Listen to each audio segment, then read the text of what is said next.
one day a man in blue, yeah, one day a man in blue, said, son, I got a job for you. Said, son, I got a job for you. There's a travel adventure and a loads of fun. Travel adventure and loads of fun. And we'll even teach you how to shoot a gun. We'll even teach you how to shoot a gun. The legacy of our Corps is written in blood, proudly spilled and deeply revered. This blood, both our own and that of our enemies, has fathered our many rich and celebrated traditions. To be a Marine is to be a historian.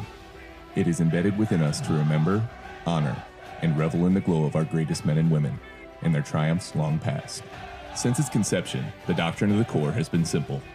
We fight our nation's battles in any clime or place and against any enemy.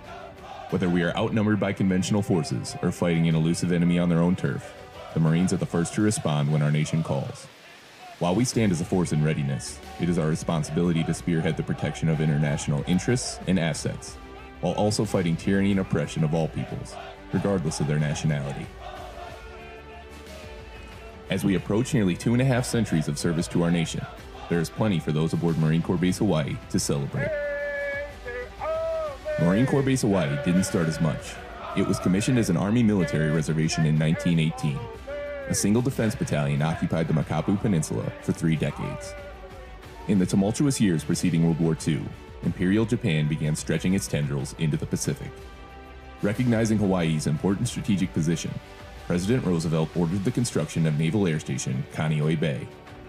December 7th, 1941, a date which will live in infamy. NAS Kaneohe Bay was attacked 8 minutes prior to the attack on Pearl Harbor.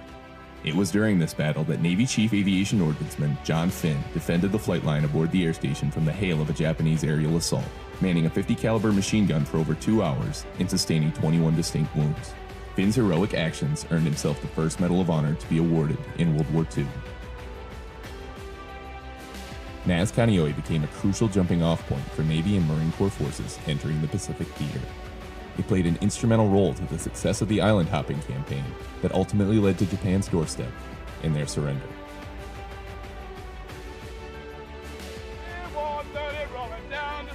Following World War II, NAS Kaneohe was decommissioned. In 1952, Marine Corps Air Station Kaneohe Bay was commissioned. Marine Aircraft Group 13 was its first tenant command, arriving with their F-4 uniformed Corsairs. In 1953, the first provisional MAGTF was established at Macass. As the war in Vietnam raged in the 1960s and 70s, Marines with 3rd Marine Regiment were among the first to fight in Da Nang. PFC James Anderson, a rifleman with 2-3 Fox Company, became the first African-American in Vietnam to posthumously receive the Medal of Honor after diving onto an enemy grenade to shield his fellow Marines. Mama, don't you cry. Mama, don't you cry. Marine Corps motto is do or die. Through the Vietnam War and into the early 1990s, Marine Corps Air Station Kaneohe Bay played host to a wide variety of aircraft. F-8 Crusaders, F-4 Phantoms, and F-18 Hornets have all served tenure aboard the Mokapu Peninsula.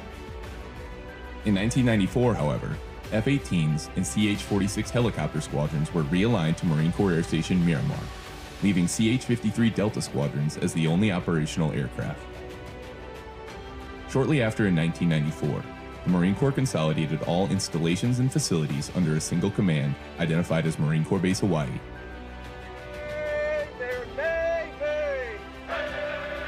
5 years later in 1999, Navy Patrol and Reconnaissance Wing 2 and Helicopter Anti-Submarine Squadron Light 37 joined the ranks of MSgt Tenant Commands.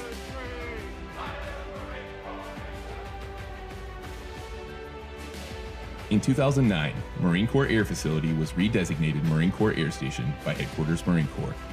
Macass and its subordinate commands have also done their part to maintain the lethality of the base's air-ground task force.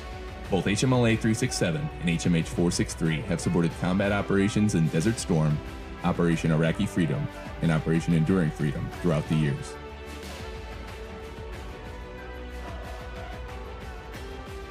Moving into 2011, Marine Corps Base Hawaii was again realigned under Marine Corps Installations Pacific. And yet, Marine Corps Base Hawaii continues to grow in our ability to project our presence into the Pacific Theater. Marines take advantage of the unique training environment Oahu has to offer, conducting amphibious, military operation on urban terrain, and jungle exercises aboard Marine Corps Training Area Bellows.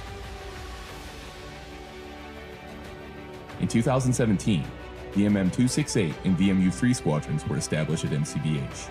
Most recently, VMM 363, a second squadron of MV-22 Bravo Osprey aircraft, have established themselves aboard the installation. Marine Corps Base Hawaii provides our Marines, sailors, and our families a place to train and a place to call home. Through our efforts, we provide ever-ready warriors to support our nation when called upon. Marine Corps Base Hawaii is a key foothold in our nation's security. We are a major platform in the Mid-Pacific through the efforts of our service members, and it does not go unnoticed. We are the superior installation for warfighters.